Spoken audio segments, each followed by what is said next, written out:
का बहुत बहुत स्वागत है मेरी इस चौपाल में जिसको कहते हैं शर्मन की चौपाल। Thank you very much. आप ऐसा टॉपिक है जिसको हमें बात करना चाहिए। एक ऐसे चैलेंजेस हैं, हेल्थ चैलेंजेस हैं जो हम सबके सामने हैं और उसके साथ हमारे पास में सॉल्यूशन है, तो उसके बारे में मैं बात करूँ। तो आगे बढ़ते हैं दोस्तों। स्पाइरुलिना हम सबके लिए क्यों इम्पोर्टेंट है, उसके दो रीजंस हैं। पहला, हेल्थ चैलेंजेस से फाइट करने के लिए, लड़ने के लिए स्पाइरुलिना बहुत अच्छी चीज है, जिसको आज का टॉपिक है, जिसको हम कहते हैं डिटॉक्स। बॉडी डिटॉक्स करने के लिए बहुत इंपॉर्टेंट है। दूसरा, स्पाइरुलिना हमारे लिए इंपॉर्टेंट है as a supplement, as a nutritional supplement. इसके बारे में हम नेक्स्ट सैटरडे को बात करेंगे और वो भी बहुत इंटरेस्टिंग टॉपिक बनेगा। हेल्थ चैलेंजेस हम लोगों के सामने क्या है दोस्तों? आप जानते ही हैं कि हमारे बाहरी खाने से बहुत सी चीजें ऐसी आती हैं जो हमें कहीं ना कहीं नुकसान पहुंचाती हैं शरीर के अंदर जाके, ठीक है ना। और ये चीजें जब नुकसान पहुंचाती हैं तो कहीं ना कहीं हमारी सेहत के लिए बहुत बड़ा खतरा बन जाती हैं। अब जैसे मैं पानी की बात करूं, ठीक है। National institute for transforming India के नवीनतम आकलन के अनुसार देश का 70% फ्रेश वाटर, मैं फ्रेश वाटर की बात कर रहा हूँ, सी वाटर की बात नहीं कर रहा हूँ, जमीन में या सरफेस पे जो भी है वो सब पॉल्यूटेड है, दूषित है। ये जनरल संख्या के लिए बहुत ही ज्यादा हेल्थ रिस्क है। और भारत में लगभग 311 नदी खंडों मीन्स जो रिवर स्ट्रीम्स हैं, जहां से बहती जहां तक जाती है उसकी बात नहीं कर रहा हूँ, उसके बीच बीच में जो पोर्शंस हैं उसको पॉल्यूटेड पाया गया और वे है लगभग 3.77 करोड़ भारतीय प्रतिवर्ष वाटर वॉर्न डिजीज, मतलब पानी से होने वाली बीमारियों से प्रभावित होते हैं। सार्वजनिक जल में जो हमारा टैप वाटर आता है उसमें बैक्टीरियल कंटामिनेशन, जीवाणु संदूषण के कारण जल जनित बीमारियां आम है, जिनमें ई कोलाई और टाइफाइड के कारण डायरिया, डिसेंट्री आपने देखा होगा, बहुत आम है। गर्मियों में तो ये बहुत ही ज्यादा है। भारत में जो है वो जल प्रदूषण के प्रमुख स्रोत क्या है? What are the main sources of the water contamination? First is untreated sewage. आपने देखा होगा बहुत शहरों में जो है वो सीवेज कहीं कहीं पाइपलाइन में मिल जाती है, तो एक वो बहुत बड़ा सोर्स है। दूसरा, एग्रो वेस्ट। हमारे बहुत सारे जो हमारी कृषि होती है उसमें बहुत होती है। और जो स्मॉल स्केल इंडस्ट्रीज हैं उसमें जो वेस्ट निकलता है वो भी एक बहुत बड़ा वाटर पॉल्यूशन का सबसे बड़ा सोर्स है। तीसरी चीज है इन अप्रोप्रिएट वेस्ट मैनेजमेंट, मतलब जो कूड़ा करकट निकलता है उसका सॉलिड वेस्ट और हार्मफुल वेस्ट को अलग अलग ना करने की बजाय वो कई बार पानी के, जमीन के अंदर जाके पानी को कंटेमिनेट कर देता है। और ऐसा आपने बड़े बड़े शहरों में बहुत देखा होगा, आपने सुना होगा कि दिल्ली में कूड़ा डंप यार्ड में अक्सर आग लग जाती है, जिससे बहुत खतरनाक एयर पॉल्यूशन भी होता है। जो खास तौर से कंटामिनेशंस हैं या पॉल्यूटेंट हैं, पॉल्यूटेंट हम ये कहेंगे, पानी को पॉल्यूटेंट करने में ये चीजें हैं, इसके साथ ही प्लास्टिक है, केमिकल्स है और हैवी मेटल्स है। ये हैवी मेटल्स हमारी जमीन के अंदर पाए जाते हैं और पेस्टिसाइड्स या बहुत सारी चीजें जो खेती बाड़ी करते हैं उसमें भी ये शामिल होते हैं। तो ये सब जो हैवी मेटल्स हैं और ये चीजें हैं जो नहीं हो पाती हैं, उनकी वजह से पानी बहुत ज्यादा कंटेमिनेशन इस समय उसका बढ़ चुका है। अगर हम हैवी मेटल्स की बात करें तो सबसे ज्यादा जो है वो आर्सेनिक, फ्लोराइड, आयरन, यूरेनियम, जमीन के अंदर बहुत ज्यादा ऐसी हैवी मेटल्स हैं जो पानी के साथ मिलके भूजल को, मतलब जमीन के अंदर के पानी को पॉल्यूशन, प्रदूषित करती हैं। आर्स आर्सेनिक, यूरेनियम, पारा, कैडमियम, फ्लोराइड, ये सब हैवी मेटल्स की वजह से हमारा पानी कई जगह जो है वो पॉल्यूटेड पाया गया है। इसमें सबसे बड़ा जो है वो आर्सेनिक पॉल्यूशन है। खास तौर से ये बहुत बड़ा है और खतरनाक है। पहली बार 1983 में पश्चिम बंगाल में इसको रिपोर्ट किया गया था। भारी धातुओं के अन्य खतरनाक पदार्थ जैसे कैडमियम, सीसा, आर्सेनिक, पारा, निकल, ये सब जो है जल आपूर्ति में पाए जाते हैं। ये सब नॉन बायोलॉजिकल कंटेमिनेंट हैं, इसको हम कहते हैं गैर जैविक संदूषक। खास तौर से शहरी क्षेत्र में पाए जाने वाली प्रमुख कारण है क्या हमसे आर्सेनिक के संपर्क में आ सकते हैं। अब हम इस जल प्रदूषण को या वाटर पॉल्यूशन को हम कैसे कंट्रोल कर सकते हैं? देखिए, जब आप कपड़े या बर्तन धो रहे हो तो डिटर्जेंट और ब्लीच की न्यूनतम मात्रा का उपयोग करें। ऐसे किसी भी डिटर्जेंट को आप यूज ना करें जिसमें ब्लीच हो या डिटर्जेंट ज्यादा हो। इसलिए मैं बार बार कहता हूं कि हमारे पास ऐसा एक सोल्यूशन है, ऐसा एक ऑप्शन है जिसको आप कर सकते हैं, लॉन्ड्री डिटर्जेंट, जो इसमें आपको ये सब चीजें नहीं मिलती हैं। केवल फॉस्फेट फ्री साबुन और डिटर्जेंट का उपयोग करते हैं तब भी आप वाटर पॉल्यूशन को कम कर सकते हैं। पेस्टिसाइड्स, फर्टिलाइजर्स, इनका कम से कम उपयोग, खैर वो हमारे हाथ में नहीं है, ठीक है। अब हम बात करेंगे, एक चीज और भी है। देखिए, ये सब प्रदूषण जो होता है वो केमिकल से, मोटर ऑयल है, ऑटोमेटिव जो लिक्विड पदार्थ हैं, सैनिटरी सीवर है, स्टॉर्म सीवर है, ये सब चीजें जो कहीं ना कहीं हमारे जीवन में ऐसी हो गई हैं कि इनसे हम दूर भी नहीं हो सकते। और इनसे हम बचाव करना हमको बहुत जरूरी है। देखिए, जो मैं आपको धातु जिसको हम हेवी मेटल्स की बात कर रहे हैं, उसमें मैंने सबसे इम्पोर्टेंट आपको क्या बोला? आर्सेनिक और सीसा। ये कितना जहरीला है इसको समझते हैं। वैज्ञानिकों ने आर्सेनिक के लंबे समय तक संपर्क को heart disease, diabetes, urine issues, lung issues मतलब फेफड़े, त्वचा, गुर्दे, यकृत मतलब लिवर और प्रोस्टेट के कैंसर सहित कई स्वास्थ्य समस्याओं से जोड़ा है। लेड जो होता है जिसको हम सीसा कहते हैं, इसके संपर्क में आने से जब इसकी बहुत हाई क्वांटिटी के साथ आप कांटेक्ट में आते हैं, तो nervous problems, central nervous system, brain ये गंभीर रूप से डैमेज हो सकता है, जिससे बच्चों में सीसा हाइपर एक्टिविटी का कारण बनता है। सीखने में कठिनाइयाँ आती हैं उनको और एक तरीके से बौद्धिक विकलांगता और शारीरिक विकास में कमी जैसी कई व्यवहार संबंधी समस्याएँ पैदा कर सकता है। अब यहाँ पे नॉन-वेज खाने वाले हमारे बहुत सारे लोग हैं जो मछली को बहुत पसंद करते हैं, तो उनके लिए भी मैं थोड़ा-सा बता देता हूँ। मछली में ख़ास तौर से कौन-सी सबसे ज़्यादा हेवी मेटल्स होता है? वो होता है आपका पारा। पारा जिसको हम कहते हैं एचबी। आपने देखा होगा जिससे बुखार नापते हैं उसके अंदर भी पारा भरा होता है। तो मछलियों में ये आता है आपके समुद्र से या नदी में से। तो ये पारा भी आपके लिए, आपकी मछलियों के लिए बहुत ज़्यादा हानिकारक होता है और मछलियों के द्वारा हमारे शरीर में ये पहुँचता है। तो समस्याएँ यहाँ पे 2-3 हैं जो बड़ी इम्पोर्टेंट है। पहली बात ये है कि जो मैंने आपको पहले सिचुएशन बताई उसमें हमारे हाथ में नहीं है बहुत सारी चीज़ें। लेकिन हमारे हाथ में जो है हम उस पे फ़ोकस करें तो हम बहुत सारी बीमारियों से बचाव कर सकते हैं, ठीक है? जो हेवी मेटल्स मछलियों में पाई जाती है मैंने आपको बताया पारा है, उसमें आर्सेनिक भी है, कैडमियम भी है, ये सब और ख़ास तौर से समुद्र के अंदर जो पैदा होने वाले और भी कई पौधे हैं, उनके अंदर भी ये चीज़ें पाई जाती हैं। अ, अब रिसर्च हुई है एटॉमिक एब्जॉर्प्शन स्पेक्ट्रोस्कोपी के द्वारा ये एनालाइज़ किया गया है कि चिकन के ख़ास तौर से मुर्गे की हड्डी में 75% 60% अंडे की सफ़ेदी और जर्दी जो होता है ना, उसके अंदर बहुत सारे हेवी मेटल्स पाए गए हैं। ये कहाँ की रिपोर्ट है? ये है कोडेक्स एलिमेंटेरियस जिसको हम डब्ल्यूएचओ की रिकमेंडेशंस कह सकते हैं, ख़ास तौर से खाद्य सुरक्षा के बारे में उसका एक अपना गाइडलाइंस है। वो कहाँ से आता है ख़ास तौर से लेड। लेड के आने के और भी सोर्सेज़ हैं। ये मैंने आपके खान-पान की चीज़ें बताई। अब कुछ ऐसी चीज़ें जो हमारे खाने-पीने में नहीं है, लेकिन फिर भी हम चाहे अनचाहे हैवी मेटल्स अपने शरीर के अंदर ले जाते हैं। तो लेड टॉक्सिसिटी के जो जनरल सोर्सेज़ हैं, सामान्य स्रोत हैं जहाँ से हमको आता है। देखिए घरों में पेंट कराते हैं उसमें भी लेड रहता है। हवा में आपने देखा होगा कि जो एयर क्वालिटी है उसमें भी लेड और इस तरीके के हेवी मेटल्स कण पाए जाते हैं, ठीक है? मिट्टी में भी आजकल बहुत ज़्यादा पाया जाता है। बच्चों के खिलौने और जो आर्टिफ़िशियल ऑर्नामेंट्स हैं उसमें भी लेड की टॉक्सिसिटी हो सकती है।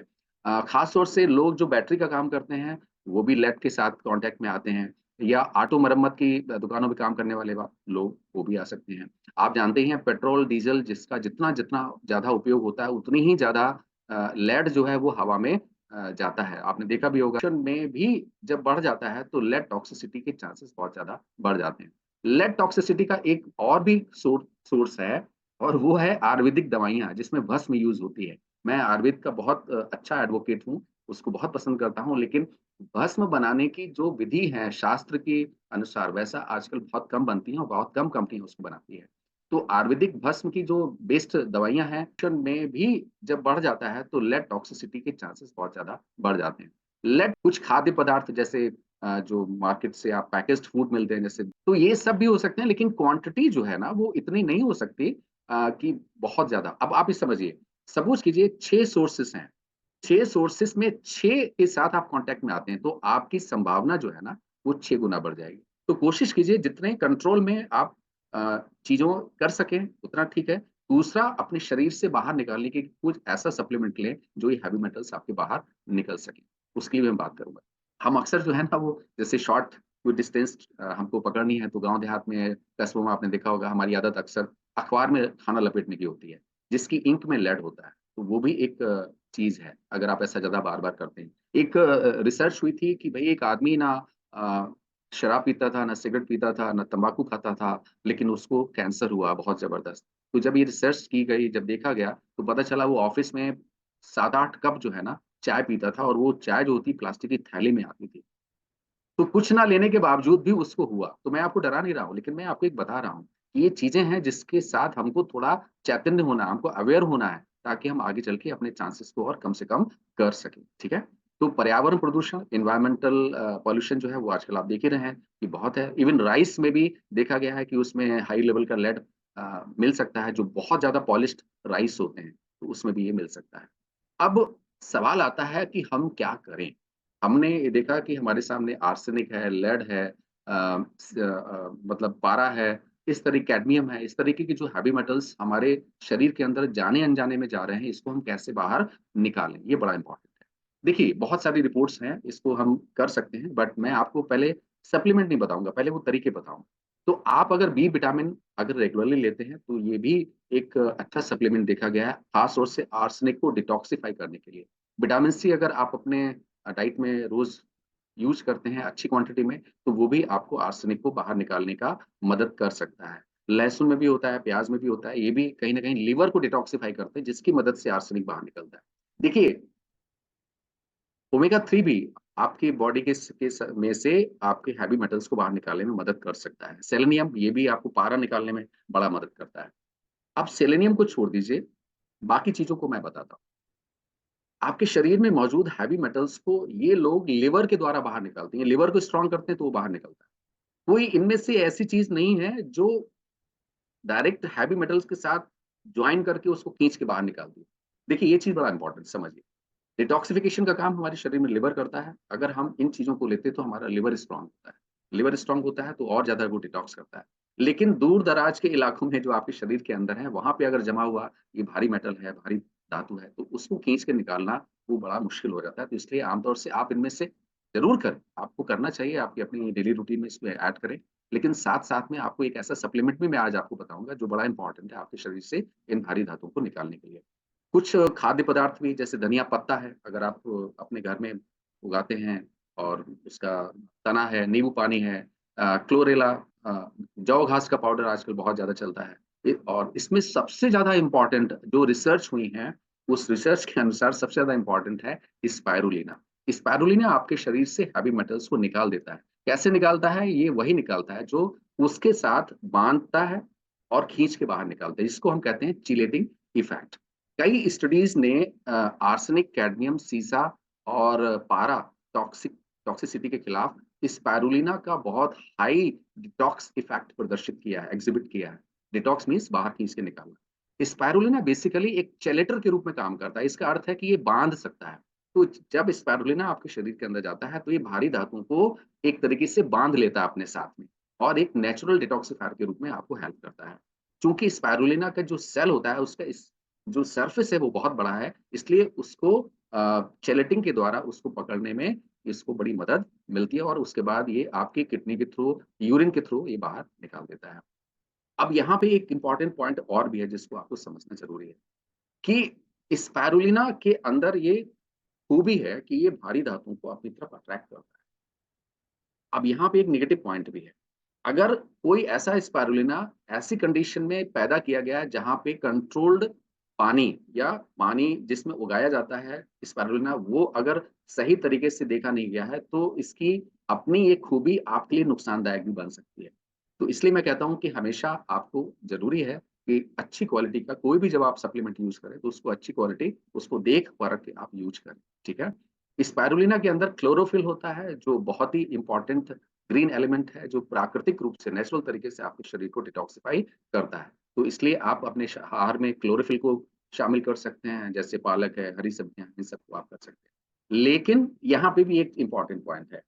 ये सब जितनी सब्जियाँ जो मैं आपको हरी सब्जियाँ बता रहा हूँ, अगर आप इसको उबालते हैं या तलते हैं, तो इसमें जो क्लोरोफिल है और विटामिन सी का बहुत ज़्यादा कमी हो जाती है। तो इसलिए वो फ़ायदा आपको नहीं मिलता क्योंकि हमारे यहाँ तो सब पका के, उबाल के, तल के सब खाने की चीज़ें हैं। आप अगर वेस्टर्न कंट्रीज़ में जाइए तो वहाँ हाफ बॉइल्ड कांसेप्ट है, हमारे यहाँ नहीं है। तो ये रिपोर्ट देखी गई है कि जब आप इस तरह के ग्रीन वेजिटेबल्स को बहुत उबालते हैं, पकाते हैं और तलते हैं, तो उसमें क्लोरोफिल, सॉल्युबल प्रोटीन, सॉल्युबल शर्करा, इनमें बहुत ज़्यादा कमी देखी गई है। इसके अलावा मैंने आपको बताया स्पाइरुलिना इससे बढ़िया कोई चीज़ नहीं है। बहुत सारी क्लिनिकल स्टडीज़ हुई हैं जिसमें ह्यूमन्स में आर्सेनिक टॉक्सिसिटी के खिलाफ मतलब आर्सेनिक विषाक्तता के खिलाफ स्पाइरुलिना के बहुत ही अच्छे प्रोटेक्टिव इफेक्ट्स के बारे में बताया है। बहुत सारी रिपोर्ट्स हैं, आप गूगल में सर्च कर सकते हैं। क्योंकि स्पाइरुलिना हानिकारक विषाक्त पदार्थों को बाहर निकालकर आपके लिवर को बेहतर ढंग से काम करने में मदद करता है। स्पाइरुलिना में कई विटामिन भी होते हैं, खनिज भी होते हैं, एंटीऑक्सीडेंट होते हैं, जो इसे किसी भी डिटॉक्स जो आपकी डाइट है ना, उसका एक बहुत इम्पोर्टेंट हिस्सा बनाते हैं। इसमें प्रोटीन भी बहुत अधिक होता है, जो आप जानते ही हैं।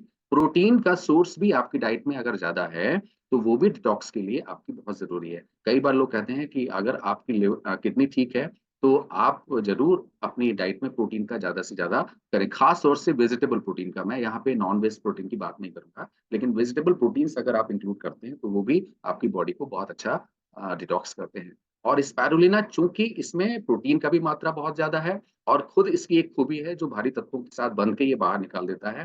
तो इसकी वजह से आज की तारीख में स्पाइरुलिना से बेहतर कोई ऐसी चीज़ नहीं है, जो आपके शरीर को सुरक्षा प्रदान कर सकती है। देखिए, हम चारों तरफ से घिरे हुए हैं, ये कुरुक्षेत्र है। हमें हवा से, पानी से मिट्टी से, सब तरीके से हमको बराबर हम पे अटैक हो रहा है। अब हमको ये सोचना है कि हम अपने शरीर को किस तरीके से सुरक्षा देते हैं। आपने देखा होगा पहले ज़माने में 100 साल, 120 साल लोग ज़िंदा रहते थे। हवा, पानी, मिट्टी सब साफ हुआ करते थे। ये सब कंटामिनेशंस, पॉल्यूशंस पिछले साल दर साल से बढ़ते जा रहे हैं। तो आपको ये बहुत समझना ज़रूरी है कि आप क्या ले रहे हैं अपने शरीर की सुरक्षा के लिए इन चीज़ों से, क्योंकि आप कंट्रोल नहीं कर सकते। भई पेस्टिसाइड आप किसान डाले खेत में, इसको आप कंट्रोल नहीं कर सकते। हवा को आप कंट्रोल नहीं कर सकते। लोग कार में ना निकल के पैदल निकलें, आप कंट्रोल नहीं कर सकते। तो जो कंट्रोल कर सकते हैं, उन चीज़ों पे आप हमेशा फ़ोकस कीजिए, तो आप ज़्यादा स्वस्थ रहेंगे। अ, एक रिपोर्ट थी जो ये कहती है कि स्पाइरुलिना के अंदर, मतलब ये रिपोर्ट है, role of spirulina in the mitigation of heavy metal toxicity. This is a environmental pathological toxicological oncological journal 2020, इसको हम ये कह सकते हैं। इसमें रिपोर्ट है, ये बाकायदा ये स्टडी हुआ है, क्लिनिकल स्टडी हुआ है, जिसमें ये देखा गया है। अब हम दूसरे पॉइंट पे आते हैं। स्पाइरुलिना के अंदर कंटामिनेशंस होते हैं, इसमें कोई शक नहीं। क्यों? क्योंकि इसकी खूबी है हैवी मेटल्स को खींचना। हालांकि स्पाइरुलिना आंतरिक रूप से विषाक्त नहीं है, टॉक्सिक नहीं है, लेकिन ये एनवायरमेंटल से टॉक्सिक चीज़ों को जमा कर सकता है, जिसको जब आप इसको लेंगे तो इस आपके शरीर के अंदर हो सकते हैं। आजकल आपने देखा होगा कि फोटो बायोरिएक्टर्स बहुत ज़्यादा, सोलर पैनल्स बहुत हो रहे हैं। उसके पड़ोस में जो तालाब होते हैं, वहाँ पे उगाया हुआ भी स्पाइरुलिना आपके लिए खतरनाक या हानिकारक हो सकता है। स्पाइरुलिना एक और भी मैं आपको पॉइंट बताता हूँ, स्पाइरुलिना की तरह ही नीले हरे शैवाल इसको कहते हैं स्पाइरुलिना को। इसी की तरह बहुत सारे और भी स्पीशीज़ होती हैं, ठीक है? जिसके अंदर एक माइक्रोसिस्टीन नामक एक पदार्थ पाया जाता है, जो इसको पॉल्यूशन या पॉल्यूट कर सकता है। और ये इसकी वजह से खास तौर से quality of spirulina is a very, very important. तो हर स्पाइरुलिना एक जैसा नहीं है, ये मैं आपको बताने की कोशिश कर रहा हूँ। क्योंकि microcystin is a one of the very dangerous element, जो अन्य स्पेशीज़ में जब स्पाइरुलिना जहाँ उगाया जाता है, तो अपने आप ही जो और स्पेशीज़ हैं, वो भी उग जाती हैं। जैसे हम कहते हैं, उन्हीं की तरीके की दिखने वाली अन्य पौधे, वो भी उग जाते हैं। तो जब कल्टीवेशन होता है, तो उसमें तो पता नहीं चलता है। तो इसलिए कंट्रोल्ड कल्टीवेशन, कंट्रोल्ड एनवायरनमेंट, जब इसको के अंदर जब इसको उगाया जाता है, तो वो स्पाइरुलिना आपके लिए सबसे बेहतर है। जी, इन सब कारणों की वजह से मैं आपको बार-बार कहता हूँ कि किसी रिलायबल ब्रांड का ही स्पाइरुलिना खरीदना ज़्यादा इम्पोर्टेंट है। इन सब कारणों की वजह से मैं आपको बार-बार कहता हूँ कि किसी रिलायबल ब्रांड का ही स्पाइरुलिना। अब स्पाइरुलिना की क्वालिटी आप कैसे जान सकते हैं? देखिए, स्पाइरुलिना का स्वाद ज़्यादा तीखा और बहुत तीव्र नहीं होना चाहिए। इसमें मछली जैसी तेज गंध नहीं होना चाहिए। स्पाइरुलिना का रंग जो आप ले रहे हैं, उसका गहरा हरा होना चाहिए, ठीक है? ये सब चीज़ें मैं आपको बता रहा हूँ, कैसे आप चेक कर सकते हैं। जो क्वालिटी स्पाइरुलिना होता है, वो खास तौर से जो उगाते हैं, वो खनिज पानी का, ताज़े मिनरल वाटर का यूज़ करते हैं, जो कम प्रदूषण और भरपूर धूप वाले वातावरण में उगाया जाता है। मैंने कहा ना, कंट्रोल्ड एनवायरनमेंट, कंट्रोल तरीका और सही स्पेसीज़, इन सब का जब कल्टीवेशन होता है, तभी आपके हाथ में एक अच्छा स्पाइरुलिना आता है, ठीक है? तो मैंने आपको बताया स्पाइरुलिना की क्वालिटी आप कैसे चेक कर सकते हैं। तो अच्छा स्पाइरुलिना हरा, डार्क हरा, नीला रंग के आस-पास होना चाहिए। अगर आप पाउडर खरीद रहे हैं, तो फ्रिज में सुखाया गया, जो मतलब जिसको हम कहते हैं कंट्रोल्ड टेम्परेचर के अंदर रखे हुए चीज़ों को आप देखें।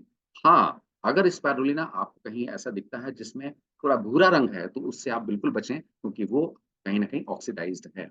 तो आप ये इंश्योर करें कि आपका स्पाइरुलिना एक शुद्ध किस्म का है और स्वच्छ और प्रदूषण रहित वातावरण में उगाया जाता है, जहाँ उत्पादन के हर चरण में परीक्षण किया जाता है। तो ऐसा स्पाइरुलिना आप खोजें, उसी को आप यूज़ करें। आप कहते हैं स्पारुलिना महँगा क्यों है? तो ये सब जब चीज़ें होंगी, तो कहीं न कहीं स्पारुलिना महँगा बनेगा क्योंकि कंट्रोल्ड एनवायरनमेंट में स्पारुलिना उगाने से उत्पादन लागत बढ़ जाती है और इसीलिए हम कहते हैं कि जो महँगा है, वो ज़रूर अच्छा होता है। अक्सर अच्छा होता है, ज़रूर तो नहीं कहूँगा, अक्सर अच्छा होता है। तो ये सब चीज़ें। अब स्पाइरुलिना किसको नहीं देना चाहिए, इसको भी थोड़ा समझ लेते हैं। अगर आप ब्लड को पतला करने वाली दवाइयाँ लेते हैं या आपको ऑटो इम्यून की स्थिति है, जिसमें आपको ब्लीडिंग कुछ प्रॉब्लम्स है, एलर्जी है, रूमेटाइड अर्थराइटिस है, सोरियासिस है, यूरिक एसिड ज़्यादा बढ़ा हुआ है, तो ऐसी स्थिति में आपको स्पाइरुलिना लेने से बचना चाहिए। अगर आप श्योर नहीं हैं कि पूरक आपके लिए ठीक है या नहीं है, तो आप अपने डॉक्टर से परामर्श लें। लेकिन आप इसमें बहुत सारे लोग ले सकते हैं। इसके कोई साइड इफ़ेक्ट अक्सर नहीं देखेंगे because it is a dietary supplement. NASA ने भी स्पारुलिना को एक डायटरी सप्लीमेंट में ख़ासतौर से अंतरिक्ष में भोजन जो ले जाते हैं लोग, उसके लिए एक सबसे पहली चॉइस में रखा है स्पारुलिना को। स्पाइरुलिना आपकी गट के लिए भी बड़ी इम्पोर्टेंट है क्योंकि आपकी आँत को साफ करता है। 12 ऐसी साइंस बेस्ड स्टडीज़ हुई हैं जो फोर्ब्स हेल्थ में पब्लिश हुई हैं। कि ये देखा गया है कि उम्र बढ़ने के दौरान आँत के कार्य को बनाए रखने में स्पाइरुलिना मदद करता है और एक स्वस्थ गैस्ट्रोइंटेस्टाइनल माइक्रोबियल समुदाय, जिसको हम कहते हैं गैस्ट्रोइंटेस्टाइनल माइक्रोफ्लोरा, इसको प्रोटेक्ट करने में आपकी मदद करता है। स्पाइरुलिना 1 चम्मच स्पाइरुलिना के अंदर क्या-क्या मिलता है? As per the US department of agriculture 1 चम्मच स्पाइरुलिना के अंदर 5 कैलोरीज़ होती हैं, 1 ग्राम प्रोटीन होता है, 1 ग्राम कार्बोहाइड्रेट होता है, 1.08 मिलीग्राम्स ऑफ आयरन है, 30 मिलीग्राम्स ऑफ पोटेशियम है, 0 मिलीग्राम ऑफ कोलेस्टेरॉल है एंड 0 मिलीग्राम्स ऑफ सोडियम है। कितना आपको लेना चाहिए स्पाइरुलिना डेली? तो इसके लिए ऑफिशियल रिकमेंडेशंस जो है वो 1 से लेके 3 ग्राम तक है, लेकिन आप 10 ग्राम तक रोज़ ले सकते हैं। इसलिए कोई बहुत ऐसी बात नहीं है कि मैं 1 कैप्सूल खाऊँ, 10 कैप्सूल खाऊँ। आप 1 से 3 ग्राम के बीच में रख सकते हैं। अगर आपको ज़्यादा ज़रूरत पड़ती है, कोई ख़ास किसी उसमें आप लेते हैं परेशानी में, तो आप 10 ग्राम तक ये सेफ़ माना गया है। मतलब अगर आप 10 ग्राम तक रोज़ लेते हैं, लगभग 1 से 2 महीने, तो इट इज़ अ सेफ़। तो उम्मीद करता हूँ आपको ये सेशन पसंद आया होगा और इस तरीके की चीज़ें जो हैं मैं आपको बार-बार लाता रहूँगा। कैसे हम अच्छे प्रोडक्ट्स को अच्छी चीज़ों को अपनी डाइट में हम इंक्लूड करें और कैसे हम और ज़्यादा स्वस्थ रहें। तो थैंक यू वेरी मच आप सबका बहुत-बहुत धन्यवाद। आपने मुझे सुना। अगले सैटरडे को फिर मिलते हैं। हाँ, नमस्कार सर। आज ना बिंदास बिंदा एक तो आपका लुक बहुत अच्छा लग रहा है, जस्ट लाइक ए प्रोफेसर, ठीक है। तो आज हम मैं तो एक स्टूडेंट की तरह बैठ करके सारा एक एक चीज नोट किया ओके। है। जितनी भी बार का आपका जो सेशन, हर बार आप